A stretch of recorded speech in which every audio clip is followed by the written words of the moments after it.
ಈ ಕ್ಷೇತ್ರದಲ್ಲಿ ಕಿಂಟೋಲುಗಟ್ಟಲೆ ಮೆಣಸಿನಕಾಯಿನ ಹಾಕಿದ್ರೂ ಸಹಿತ ಅಮ್ಮರವರ ಸನ್ನಿಧಾನದಲ್ಲಿ ಹೊಗೆ ಘಾಟು ಅನ್ನುವಂಥದ್ದು ಬರೋದಿಲ್ಲ. ತಮಿಳುನಾಡು ಮತ್ತು ಕೇರಳ ಭಾಗದಲ್ಲಿ ಪ್ರತ್ಯಂಗಿರ ದೇವಿ ದೇವಸ್ಥಾನಗಳು ನಿರ್ಮಾಣಗೊಂಡಿತ್ತು. ನಮ್ಮ ಭಾಗದಲ್ಲಿ ದೇವಸ್ಥಾನಗಳು ಪ್ರತ್ಯಂಗಿರ ದೇವಿ ಭಾಗದಲ್ಲಿ ಇರಲಿಲ್ಲ. ಆ ದೇವತೆ ವಿಶೇಷವಾಗಿ ನಮ್ಮ ತುಮಕೂರು ಜಿಲ್ಲೆ ಶಿರಾ ತಾಲೂಕು ಎಲಿಯೂರು ಗ್ರಾಮದ ತೋಟದ ತಪೋವನಕ್ಕೆ ಬಂದಿರೋದೇ ಒಂದು ಮಹಾನ್ ಪುಣ್ಯ.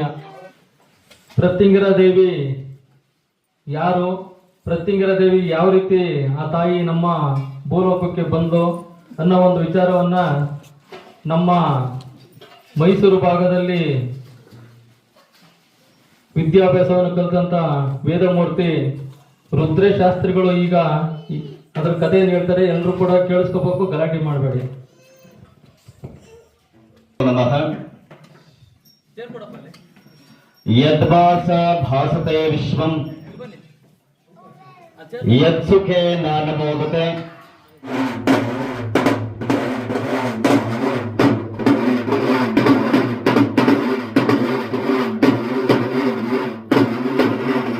ಶ್ರೀ ಲಕ್ಷ್ಮೀ ಪ್ರತ್ಯಂಗಿರ ದೇವಿ ದೇವಸ್ಥಾನ ಬರೋದು ತೋಟದ ತಪೋವನ ಎಲಿಯೂರು ಗ್ರಾಮ, ಶಿರಾ ತಾಲೂಕು, ತುಮಕೂರು ಡಿಸ್ಟಿಕ್. ಪ್ರತ್ಯಂಗಿರ ದೇವಿ ಮಹಾ ಹೋಮ ಮತ್ತೆ ವಿಶೇಷ ಪೂಜೆಗಳಿಗೋಸ್ಕರ ಸ್ಕ್ರೀನಲ್ಲಿ ಕಾಣಿಸ್ತಿರೋ ನಂಬರ್ಗೆ ಕಾಂಟ್ಯಾಕ್ಟ್ ಮಾಡಿ. ಮಂಗಳವಾರ, ಶುಕ್ರವಾರ, ಭಾನುವಾರ, ಅಮಾವಾಸ್ಯೆ, ಹುಣ್ಣಿಮೆ ದಿನ ವಿಶೇಷ ಪೂಜೆಗಳೆಲ್ಲ ನಡೆಯುತ್ತೆ. ಶಿವೆ ಸರ್ವಾರ್ಥ ಸಾಧಕೆ ಶರಣ್ಯೇ ತ್ರಯಂಬಕೆ ದೇವಿ ರಾಜರಾಜೇಶ್ವರಿ ನಮೋಸ್ತುತೆ. ಪ್ರತ್ಯಂಗಿರಿ ಮಹಾಮಾತೆಯ ಪಾದಾರವಿಂದಗಳಿಗೆ ಭಕ್ತಿಯ ಪ್ರಣಾಮಗಳನ್ನ ಸಮರ್ಪಣೆಯನ್ನ ಮಾಡಿ,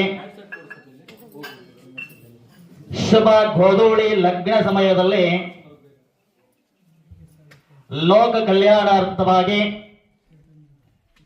ಗ್ರಾಮ ಕಲ್ಯಾಣಾರ್ಥವಾಗಿ, ರಾಷ್ಟ್ರ ಕಲ್ಯಾಣಾರ್ಥವಾಗಿ, ಈ ಜಗತ್ತಿನ ಅತಿವೃಷ್ಟಿ ಅನಾವೃಷ್ಟಿಗಳ ನಿವಾರಣೆಗಾಗಿ ಲೋಕ ಕಲ್ಯಾಣಾರ್ಥವಾದಂತಹ ಪ್ರತ್ಯಂಗಿರಾ ದೇವಿಯ ಮಹಾಹೋಮ ಪ್ರಾರಂಭ ಆಗ್ತದೆ. ತಮ್ಮೆಲ್ಲರಿಗೂ ಸಹಿತ ಪ್ರತ್ಯಂಗಿರಾ ದೇವಿಯ ಹೋಮ ಅಂದ್ರೇನು, ಪ್ರತ್ಯಂಗಿರಾ ದೇವಿಯ ಬಗ್ಗೆ ನಾವೇನೆಲ್ಲ ತಿಳ್ಕೊಂಡಿದ್ದೇವೆ ಗೊತ್ತಿದೆಯಾ? ಪ್ರತ್ಯಂಗಿರಾ ದೇವಿ ಯಾರು?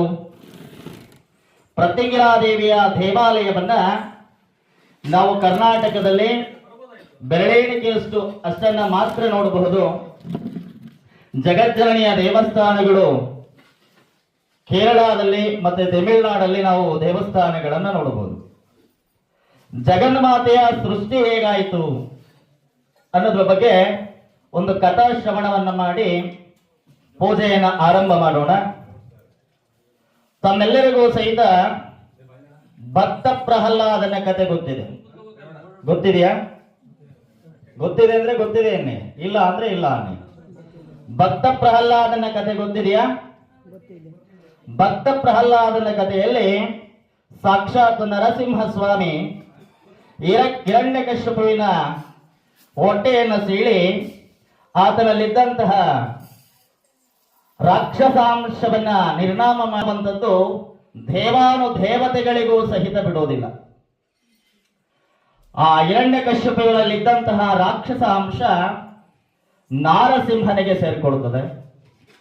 ಆ ನಾರಸಿಂಹನಿಗೆ ಸೇರಿಕೊಂಡಂತಹ ಸಂದರ್ಭದಲ್ಲಿ ದೇವಾನುದೇವತೆಗಳ ಮೇಲೆ, ಋಷಿ ಮುನಿಗಳ ಮೇಲೆ ಎರಗುವಂತಹ ವ್ಯವಸ್ಥೆ ನಿರ್ಮಾಣ ಆಗ್ತದೆ.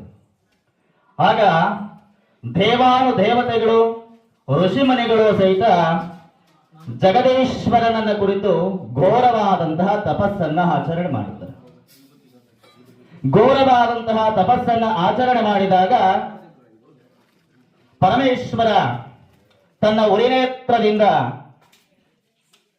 ನಾರಸಿಂಹನಿಗಿಂತ ಉಗ್ರವಾಗಿರತಕ್ಕಂತಹ ರುದ್ರಕನ್ನಿಕೆಯನ್ನ ಸೃಷ್ಟಿ ಮಾಡಿ, ಆ ರುದ್ರಕನ್ನಿಕೆಗೆ ಪ್ರತ್ಯಂಗಿರ ಎಂಬುದಾಗಿ ನಾಮಕರಣವನ್ನ ಮಾಡಿ, ಅಮ್ಮ ಹೇಗಾದ್ರೂ ಮಾಡಿ ನಾರಸಿಂಹನನ್ನ ವೈಕುಂಠಕ್ಕೆ ಕರೆತರುವ ಭಾರದ ನಿನ್ನದು ಅಂತ ಹೇಳಿ ಆಕೆಯಲ್ಲಿ ಬಿನ್ನಹವನ್ನ ಮಾಡ್ತಾ ಇದ್ದಾರೆ.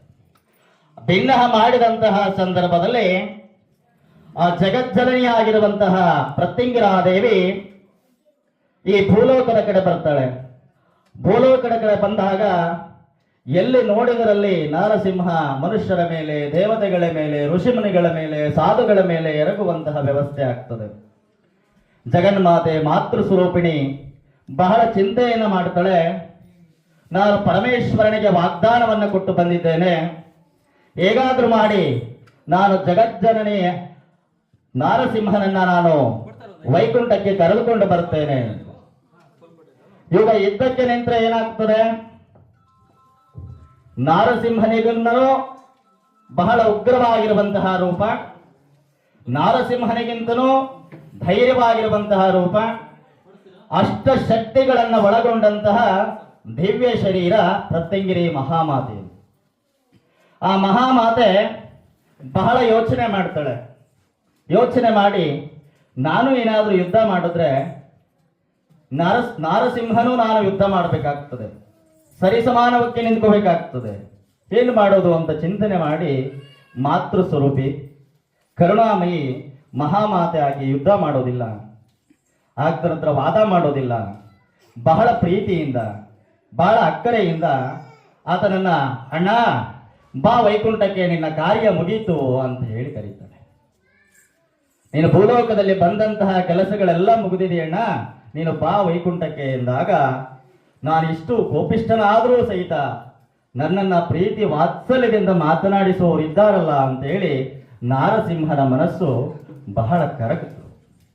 ಆ ಕರಗದಂತಹ ಸಂದರ್ಭದಲ್ಲಿ ಸಂತೋಷದಿಂದ ಒಂದು ಕಡೆ ಪ್ರತ್ಯಂಗಿರಿ ಮಹಾಮಾತೆಯನ್ನ, ಮತ್ತೊಂದು ಕಡೆ ಮಹಾಲಕ್ಷ್ಮಿಯನ್ನ ಕೂರಿಸ್ಕೊಳ್ತದೆ.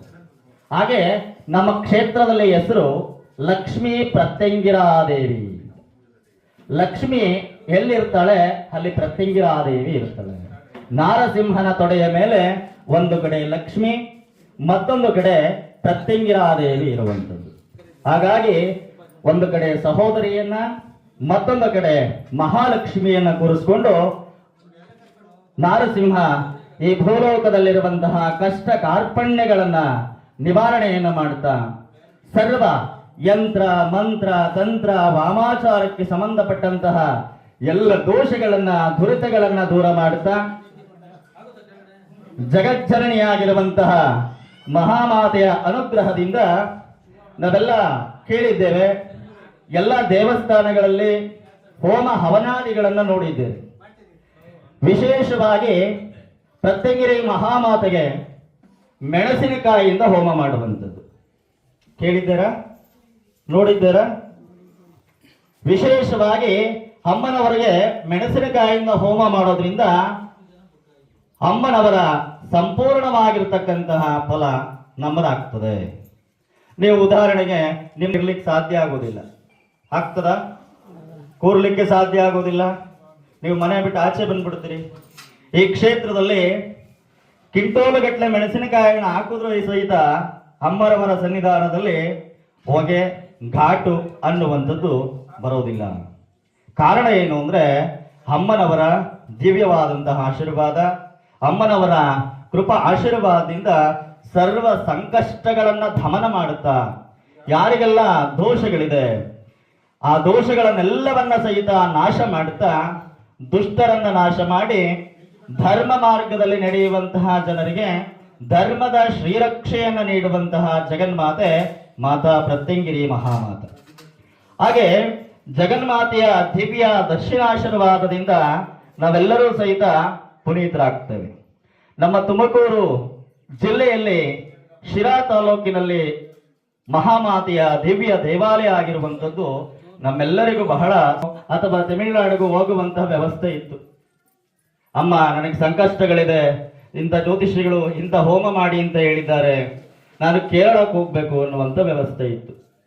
ಆ ಜಗಜ್ಜನನಿಯ ಕೃಪಾ ಆಶೀರ್ವಾದ ಬಸವರಾಜ ಶಾಸ್ತ್ರಿಗಳವರ ಮೇಲೆ ಇರೋದ್ರಿಂದ ಅಮ್ಮನವರ ಸಂಪೂರ್ಣವಾಗಿರ್ತಕ್ಕಂತಹ ಕೃಪಾ ಆಶೀರ್ವಾದ ಅಮ್ಮನವರ ಕ್ಷೇತ್ರ ಇದಾಗಿದೆ.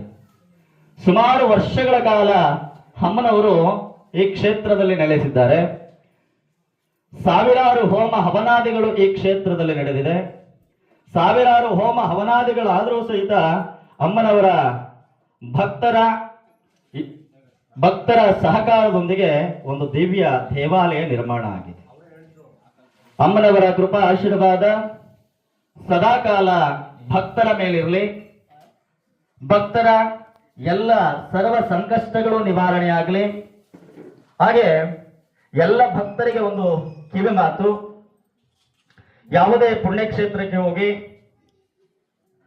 ಅಲ್ಲಿ ಒಂದು ಶ್ಲೋಕವನ್ನ ಅರ್ಥ ಮಾಡ್ಕೊಳ್ಳಿ. ಅನ್ಯಕ್ಷೇತ್ರೇ ಕೃತಂ ಪಾಪಂ ಪುಣ್ಯಕ್ಷೇತ್ರೇ ಭವಿಷ್ಯತಿ, ಪುಣ್ಯಕ್ಷೇತ್ರೇ ಕೃತಂ ಪಾಪಂ ವಜ್ರಲೇಪೋ ಭವಿಷ್ಯತಿ ಅಂತ ಹೇಳ್ತಾರೆ. ನಾವು ನಮ್ಮ ಜೀವನದಲ್ಲಿ ಮಾಡಿದಂತಹ ಪಾಪ ಕರ್ಮಗಳನ್ನ ನಾವು ಏನ್ ಮಾಡ್ತೇವೆ, ಪುಣ್ಯಕ್ಷೇತ್ರಗಳಲ್ಲಿ ಹೋಗಿ ಏನ್ ಮಾಡ್ತೇವೆ, ಕಳೆದುಕೊಳ್ಳುತ್ತೇವೆ. ಪುಣ್ಯಕ್ಷೇತ್ರೇ ಕೃತಂ ಪಾಪಂ ವಜ್ರಲೇಪೋ ಭವಿಷ್ಯತಿ ಅಂತ ಹೇಳ್ತಾರೆ.